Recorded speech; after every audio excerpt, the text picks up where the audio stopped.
नमस्कार, स्वागत है आपका ताल ठोक के फ्राइडे स्पेशल एडिशन में, यानी कि ताल ठोक के बहस का नंबर 1 शो।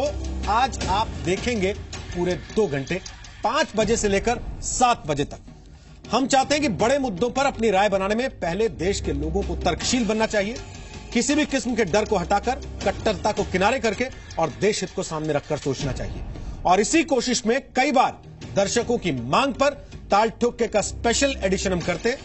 आज 6 बजे हम सवाल उठा रहे हैं कि किसी महिला की ड्रेस से भला किसी का खुदा कैसे नाराज हो सकता है।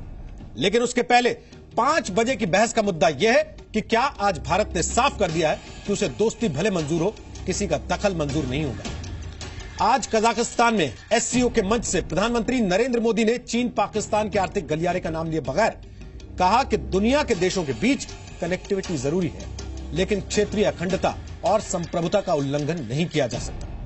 चीन के राष्ट्रपति शी जिनपिंग और पाकिस्तान के प्रधानमंत्री नवाज शरीफ की मौजूदगी में दिया पीएम मोदी का यह बयान इसलिए बेहद अहम हो जाता है कि पिछले ही महीने भारत ने चीन के बेल्ट रोड फोरम का बायकॉट कर दिया था। वैसे एससीओ की इस बैठक के दौरान मोदी न सिर्फ शी जिनपिंग से मिले बल्कि नवाज शरीफ से भी मिलकर उनका हालचाल पूछा। लेकिन जब एससीओ के फोरम पर भारत का स्टैंड बताने की बात आई तो उन्होंने नपे तुले अंदाज में चीन को उसकी लक्ष्मण रेखा बता दी।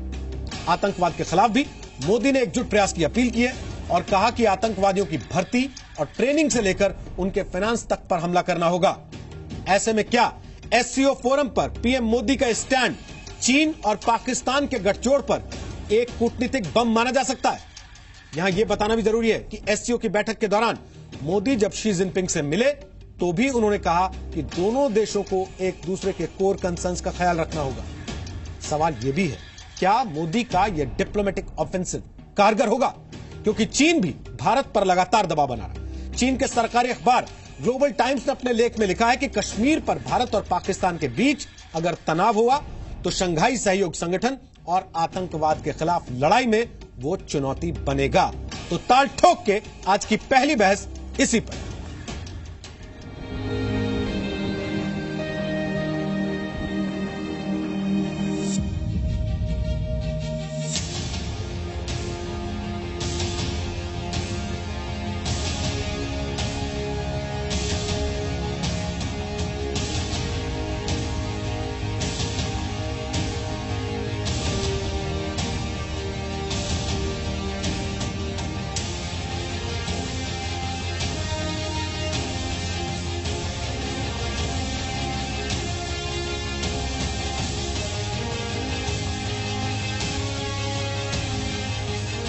हम चाहते हैं कि कनेक्टिविटी हमारे देशों की भावी पीढ़ियों तथा समाजों के बीच सहयोग तथा विश्वास का मार्ग प्रशस्त करे।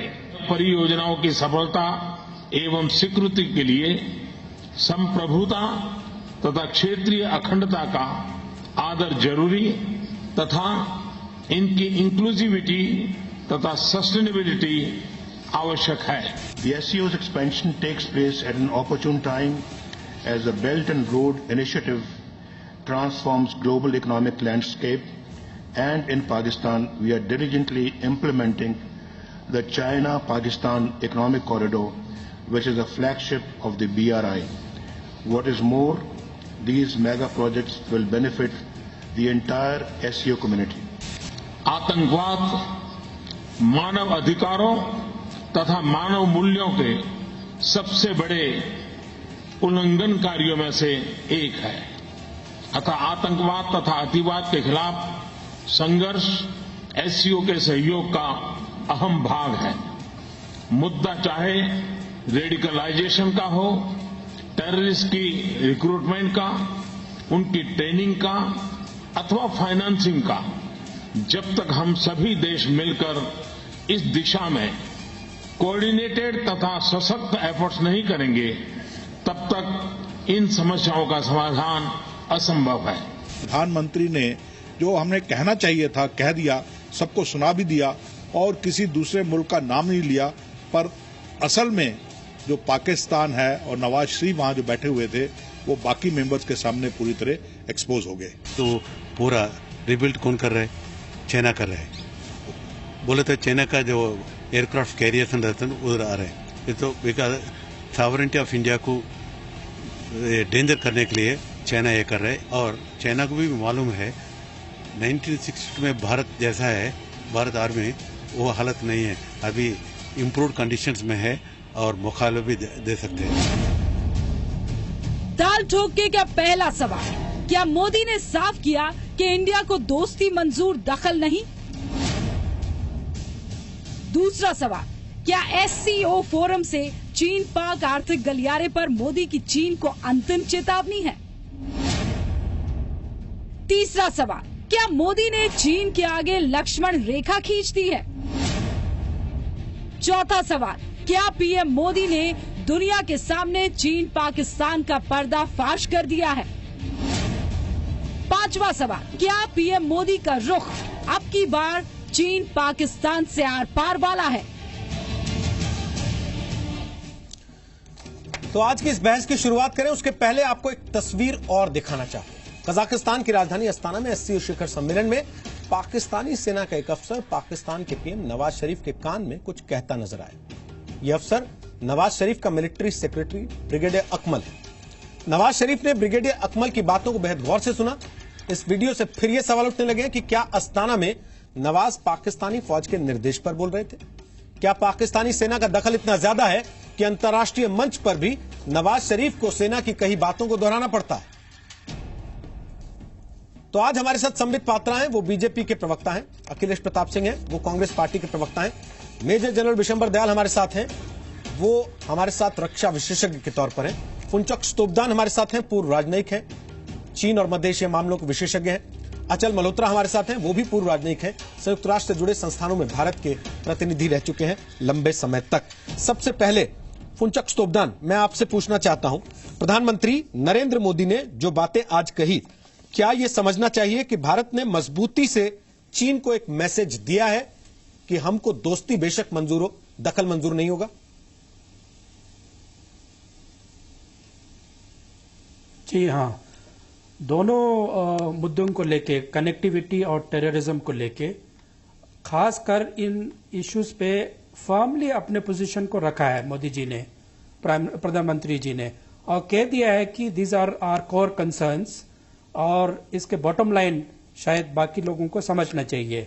आपको याद होगा प्रधानमंत्री मोदी जब प्रेसिडेंट पुतिन से मिले थे सेंट पीटर्सबर्ग में, वहां भी उन्होंने यही वक्तव्य दिए थे कि कनेक्टिविटी जो है उस पे टेरिटोरियल इंटीग्रिटी, उनकी वायबिलिटी और इंक्लूसिवनेस अपने जॉइंट स्टेटमेंट में इस चीज को कहा है, ताकि भारत ने अभी तक अपने कोर कंसर्न्स को रखा है। और ये बड़ा नया प्लेटफॉर्म है SCO में, और ये बता दिया है कि we can not compromise on this issues which are very fundamental to Indian interest. तो ये साफ है कि शायद सबको पता चल गया कि ये बिना इन चीजों को एड्रेस करते हुए आगे बात नहीं बढ़ेगी। आपका भी यही विचार है अचल मल्होत्रा?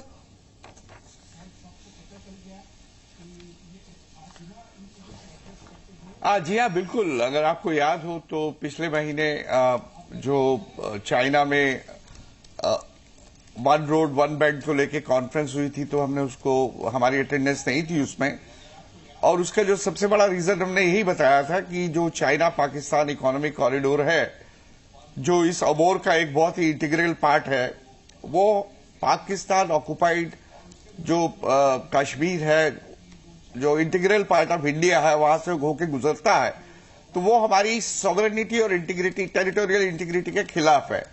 तो आज SCO के फोरम से इस बात को खुले खुले दोहराना, ये क्लियर मैसेज है कि कनेक्टिविटी बहुत इंपॉर्टेंट है। प्रधानमंत्री मोदी शुरू से, पहले दिन से कनेक्टिविटी की बात कर रहे हैं। वो साउथ एशिया में कनेक्टिविटी की बात कर रहे हैं, साउथ एशिया को साउथ ईस्ट एशिया से जोड़ने की बात कर रहे हैं, साउथ एशिया को सेंट्रल एशिया से जोड़ने की बात कर रहे हैं। लेकिन जो एक इंपॉर्टेंट एलिमेंट उन्होंने ऐड किया है कि अगर ये सॉवरेनिटी और टेरिटोरियल इंटीग्रिटी के कॉस्ट पे है, तो फिर ये वायबल नहीं होगा। तो ये एक बहुत ही इंपॉर्टेंट पॉइंट ऑफ प्रिंसिपल है जो हमने रखा है कि कनेक्टिविटी कितनी भी जरूरी और कितनी भी इंपॉर्टेंट क्यों ना हो डेवलपमेंट और प्रॉस्पेरिटी के लिए, लेकिन आप किसी भी देश की टेरिटोरियल इंटीग्रिटी और सॉवरेनिटी को कॉम्प्रोमाइज नहीं कर सकते हैं। अखिलेश प्रताप सिंह, कांग्रेस का क्या कहना है इस पर?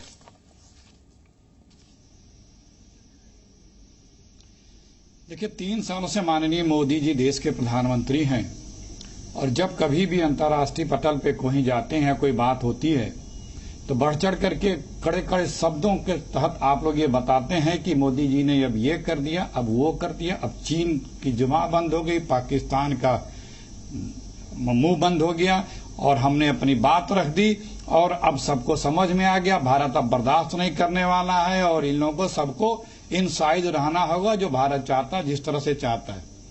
लेकिन परिणाम क्या हुआ, महत्वपूर्ण ये है।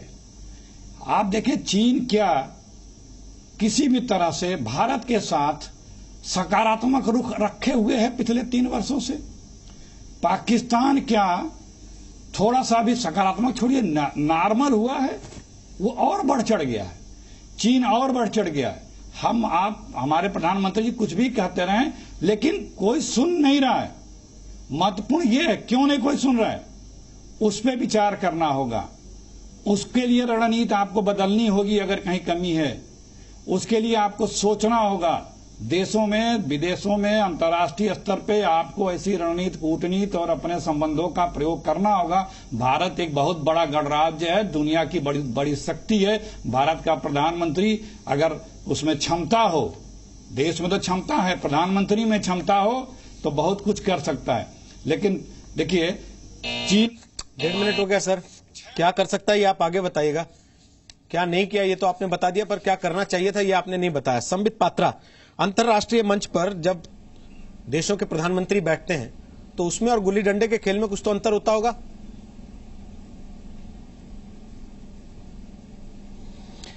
नहीं, बिल्कुल ठीक कहा रोहित जी। देखिए, मैं यहाँ कांग्रेस और बीजेपी के तू में पढ़ना नहीं चाहूंगा, क्योंकि जो लोग भी सुनते होंगे उनको लगता होगा कि आज नर्सरी क्लास के बच्चों की तरह लड़ते हैं। यहाँ बहुत ज्ञानी और ध्यानी लोग बैठे हैं, कुछ एकेडमिक डिस्कशन होना चाहिए। 2 बहुत बड़े मुद्दों को आज प्रधानमंत्री ने एड्रेस किया एससीओ की फोरम में। और पहले तो मैं भारत को और आप सबको बधाई भी दूंगा कि आज हम मेंबर बन गए हैं एससीओ के। अब तक हम ऑब्जर्वर थे, 12 वर्ष तक ऑब्जर्वर थे। देखिए, इसमें एक जो बड़ी बात थी वो आतंकवाद के विषय में कहा। केवल आतंकवाद के विषय में एक सरसरी निगाहों पर नहीं कहा, आतंकवाद के जो सारे आयाम हैं, रेडिकलाइजेशन की, जो देश रेडिकलाइज करता है, रिक्रूटमेंट कौन करता है, ट्रेनिंग कौन करता है और फाइनेंस कौन करता है, इन चारों आयामों में आतंकवाद से डील करने होगा। इसके विषय में प्रधानमंत्री जी ने स्पष्टता के साथ बताया और उस समय नवाज शरीफ जी का चेहरा देखने लायक था। दूसरा, कनेक्टिविटी के विषय में 3 आयाम को उन्होंने स्पर्श किया। पहली बात तो उन्होंने संप्रभुता के, हिंदुस्तान के संप्रभुता के साथ कोई खिलवाड़ नहीं हो सकती, सीपेक को लेकर उन्होंने कहा।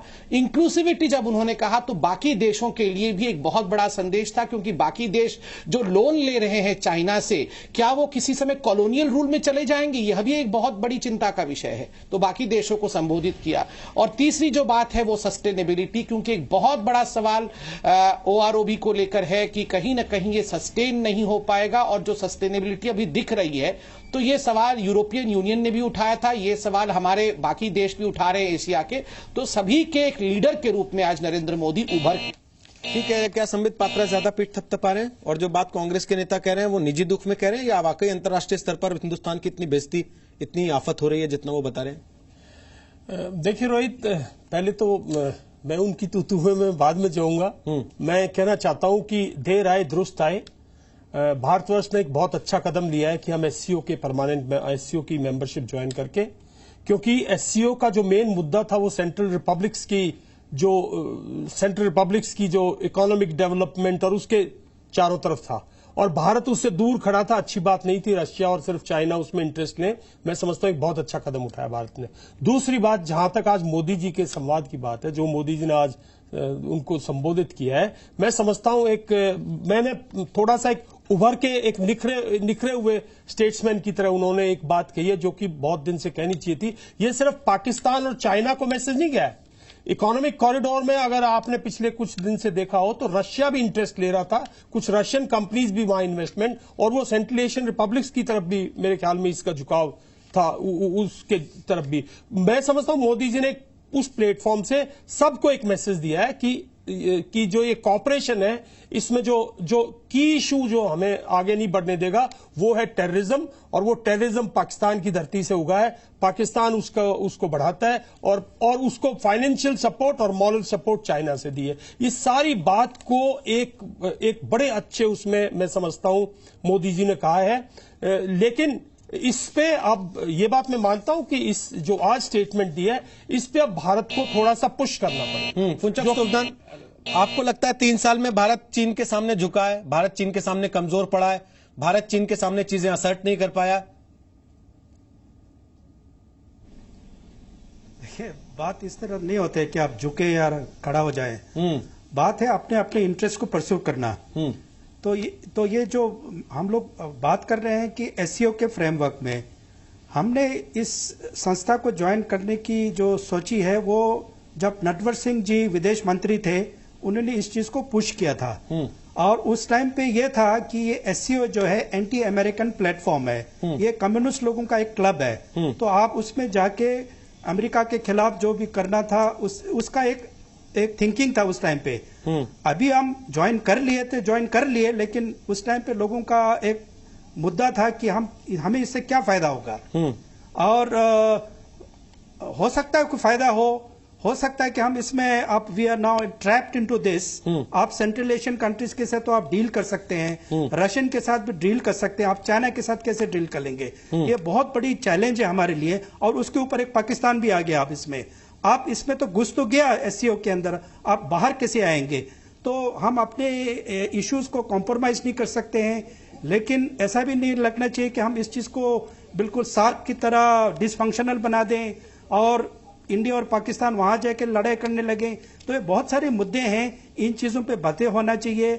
चाहे इंडिया ने झुका है या खड़ा हुआ, इस चीजों की बातें नहीं है। हमारे कोर मुद्दे हैं, कोर इश्यूज है, उस पर एड्रेस होना चाहिए। लेकिन अचल मल्होत्रा, हमारे यहां जब चर्चा होती है तो इस बात पे कम होती है कि आपने इंटरनेशनल स्टैंडर्ड्स पे कितने कोर इश्यूज डिस्कस किए, इस पे ज्यादा होती है कि आपने अपने पॉलिटिकल गलियारे में कितने पॉइंट स्कोर किए।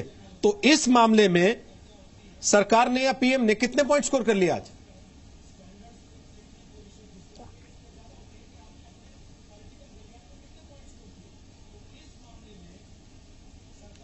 अचल जी, आवाज आ रही मेरी आपको?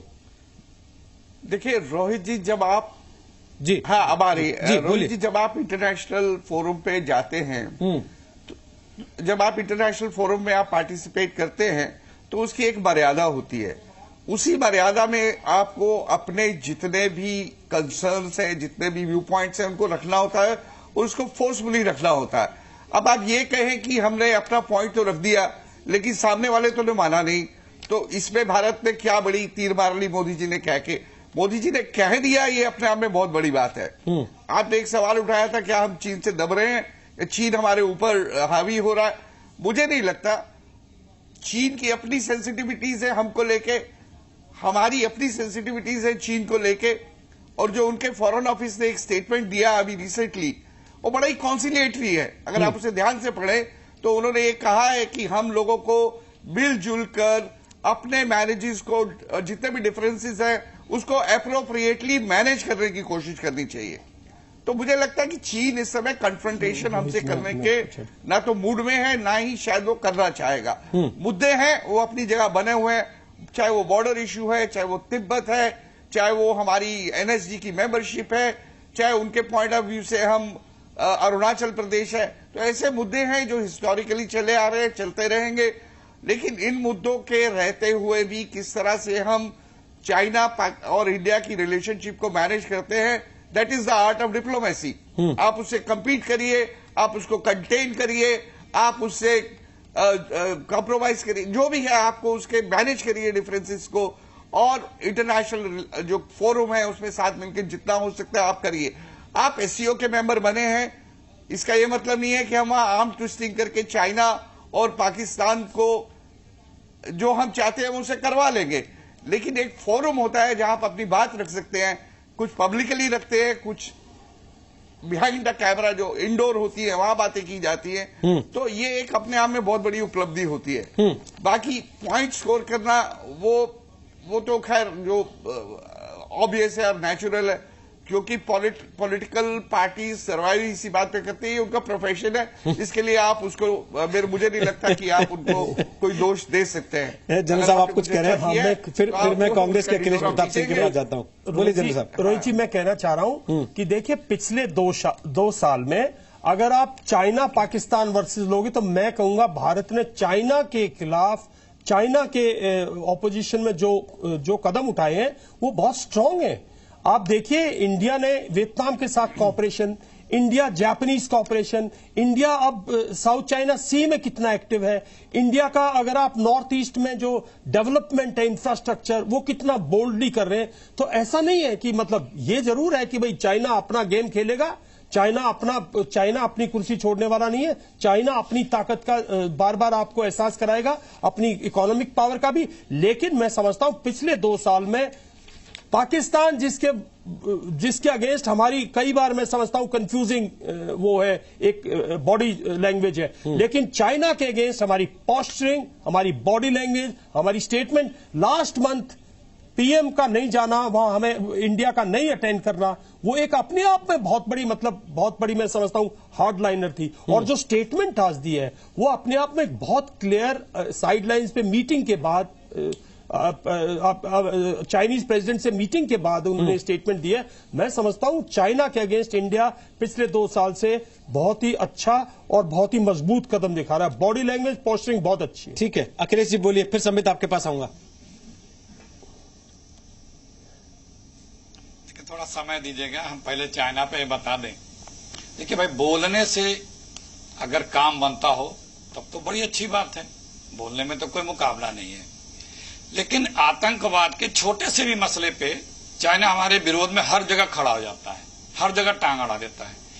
कब इधर 3 सालों में चाइना ने कभी भी रत्ती भर भी हमारे पक्ष में कहीं पे भी खड़ा हुआ दिखा या बोला है? नहीं बोलेगा, कभी भी नहीं बोलेगा साहब, 70 साल में नहीं बोला। लेकिन वो अखिलेश जी वो अपना स्थान कैसे छोड़ दे? अखिलेश जी अपना स्थान कैसे छोड़ दे? एक मिनट, अब मुझे अभी मैं आपको एक एक करके गिना रहा हूं, थोड़ा धीरज रख लें। अपना स्थान रखे रहे, वो पाकिस्तान के साथ क्यों खड़ा हो रहा है? वो कभी से खड़ा है, 60 साल से उसने पाकिस्तान को देखो, हमारे दुश्मन का साथ। फिर वही आप हमें सुन, आपके बीच में मैंने बोला नहीं। सॉरी सर, बोलिए आपने भी जो 2 साल में गिना उसके लिए अभी पोल खोल बताता हूं। बोलिए। तो हर, चाहे लखवी हो, चाहे आतंकवाद हो, चाहे पाकिस्तान को किसी भी तरह की सहायता हो, चाहे टेंशन की बात हो, हर जगह चाइना ओपनली का हम खड़े होंगे। अभी आपने कहा कि 2 साल में बड़ी अच्छी बॉडी लैंग्वेज थी हमारे देश के प्रधानमंत्री की चाइना के साथ। सबसे छोटा देश है मालदीव, जिसको हमने जन्म दिया है। हमारा वहां टेंडर से एग्रीमेंट था पोर्ट बनाने का, उसको उसने अपने पक्ष में किया, उस चीज को कैंसिल कराया और चाइना ने लिया। और जो पानी भी हिंदुस्तान का लेके पीता था, वो मालदीव हमें आंख दिखाता है। और चाइना के बल पे आप बता रहे हैं बॉडी लैंग्वेज बड़ी अच्छी थी, अगर गलत हो तो बताइएगा। बांग्लादेश में फ्रेंडशिप ब्रिजेज बना रहा है, यहाँ पे श्रीलंका में तमाम पोर्ट इन्वॉल्वमेंट हो गया। पाकिस्तान देखिए रहे कितने रूट बना रहा, नेपाल तक आ गया। सारे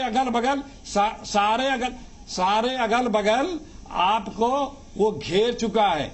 और जितने आपके विरोध का फ्रंट है या देश है, उसमें चाइना आपके खिलाफ रहता है, न्यूट्रल है, अपना जहां उसका इंटरेस्ट है उस पर है ना। आप करेंगे बड़ी अच्छी चीज है। अब आई पाकिस्तान की, हमारे कितने बुरे संबंध हैं पाकिस्तान के, पाकिस्तान क्या हमारे साथ कर रहा कुछ दिखा नहीं, लेकिन मिलते हैं तो अम्मी जान के हालचाल तबीयत पूछते हैं। ये खबर आ रही है मीडिया में आप ही लोगों की। अखिलेश जी क्या हो रहा है? अखिलेश जी इतना तो आप भी अपने राजनीतिक दुश्मन से मिलते होंगे, तो हालचाल लेते होंगे कि नहीं लेते होंगे? या राहुल गांधी मुंह फेर लेते हैं प्रधानमंत्री को देख के कि ये मेरा दुश्मन है? अरे भाई तो हमारी जो आवश्यकता है उसका भी तो जिक्र करो। सर अंतर्राष्ट्रीय स्तर पे जब आप बात करते हैं ना, जब आप अंतर्राष्ट्रीय स्तर पे बात करते हैं, मुझे लगता है आपके अगल बगल 2 राजनयिक बैठे हैं, आप टीवी देख रहे हो तो आपके अगल बगल 2 राजनयिक बैठे हैं। एक तरफ फुलचौक तोपदान बैठे हैं सर, एक तरफ अचल मल्होत्रा बैठे हैं। उनसे पूछ लीजिए कि जिला स्तर के नेता की तरह बात करना अच्छा लगता है क्या अंतर्राष्ट्रीय स्तर पर जब आप जाते हैं? तो थोड़ा सा सर समझना चाहिए इस चीज को। और विषय क्या चल रहा है? आप कह रहे हैं अम्मी जान के पैर छूने चलते हैं, अम्मी जान का हालचाल पूछने लगते हैं। अखिलेश जी थोड़ा सा रुक जाइए, अब थोड़ा सा रुक जाइए। हो गया, आपने पहले 1 मिनट मांगा था, 3 मिनट लिया, उसके बाद आप फिर 1 मिनट 1 मिनट करने लगेंगे। प्लीज नहीं, अब सुनिए, आपके अगल बगल 2 एक्सपर्ट्स बैठे हैं, 10 सेकंड उनसे सुनिए जरा कि गुल्ली डंडे के खेल में ऐसा होता है जब 2 लड़के मिलते हैं तो कह देता है कि नहीं मैं तुझे नहीं खेलने दूंगा अपने गुल्ली डंडे से। प्रधानमंत्रियों में ऐसा होता है क्या? जवाहरलाल नेहरू ऐसा कराए थे क्या? राजीव गांधी ऐसा कराए थे क्या? नरसिंह राव ऐसा कराए थे क्या? अभी मैं जवाब दे रहा हूं। आप इतना लंबा आपने बोला, आपने इतना लंबा सर मैं आपसे पूछ ही नहीं रहा हूं, मुझे आपसे जवाब चाहिए ही नहीं इसका, मुझे इसका जवाब एक्सपर्ट से चाहिए सर, जो राजनयिक के तौर पे ये जानता हो सर दुनिया का बिहेवियर कैसे होता है डिप्लोमेटिक। मैं उससे पूछूंगा सर, आपसे क्यों पूछूंगा? नहीं आप मुझे जवाब नहीं दे रहा हूं, मैं आपसे क्यों पूछूंगा अखिलेश जी? मैं जवाब उदाहरण दे रहा हूं सर। मुझे बताइए ना कितने अंतर्राष्ट्रीय मंचों पे आपने देश का पक्ष रखा है? जवाब नहीं दे रहा, सुन लीजिए सर प्लीज, पहले उन दोनों को सुन लीजिए एक बार, आपके साथ एक्सपर्ट बैठे हैं, उन दोनों को तो सुनिए। अगर आपने तय कर लिया सारे एक्सपर्ट आप ही हैं तो फिर ठीक है, मैं बाकी दोनों को नमस्ते कर देता हूं कि सर आपका समय लिया, धन्यवाद। अखिलेश जी हैं, ये भारत पाकिस्तान चीन अफगानिस्तान सब जानते हैं, इन्हीं को बोलने देते हैं।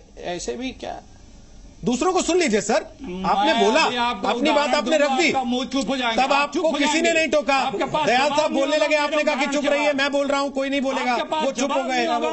अखिलेश जी प्लीज प्लीज सुन लीजिए सब, प्लीज सर बाकी लोगों को भी सुनिए। ऐसा थोड़ी जिद होती है कि नहीं मैं ही बोलूंगा और कोई नहीं बोलेगा। अनुरोध कर रहा हूं 10 सेकंड। हाँ लीजिए, चलिए 30 सेकंड लीजिए, बोलिए। मैं अनुरोध किया मैंने, अगर आप दें तो ठीक है, नहीं लीजिए 30 सेकंड लीजिए, बोलिए। देखिए आपने जो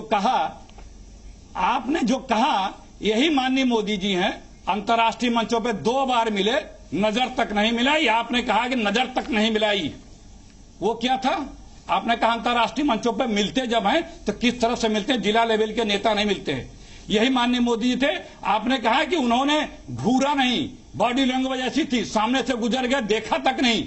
याद है सार्क का 2-3 देशों का? हम उदाहरण दे रहे हैं, समझने वाले समझ जाएंगे। बस मेरी बात खत्म हुई।